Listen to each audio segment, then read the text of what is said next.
আমরা ব্রিগেডে একটা সভা ডেকেছি, গর্জন সভা, বাংলার গর্জন। কেন বাংলা বঞ্চিত হচ্ছে? কেন বাংলার 100 দিনের টাকা দেওয়া হচ্ছে না? কেন রাস্তার টাকা দেওয়া হচ্ছে না? কেন আবাসের টাকা দেওয়া হচ্ছে না? কেন আমরা রেল ভাড়া চাইলে, আমরা যদি রেল বুক করি, আমাদের পারমিশন দেওয়া হয় না? কোথায় বাস করছি আমরা? মগের মুলুক নাকি? এক এক রকম নিয়ম এক একজনের জন্য।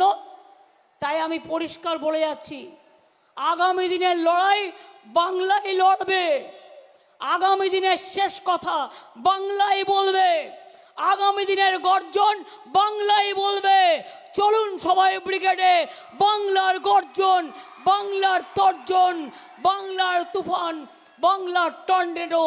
বাংলাকে বঞ্চনা করা চলবে না, বাংলাকে বঞ্চনা করা চলবে না, বাংলা মাকে লাঞ্ছনা করা চলবে না, দলিতদের ওপর অত্যাচার চলবে না, তপশিলি বন্দীদের উপর অত্যাচার চলবে না, জায়ের থানের অত্যাচার মানব না, মাঝি থানের অত্যাচার মানব না।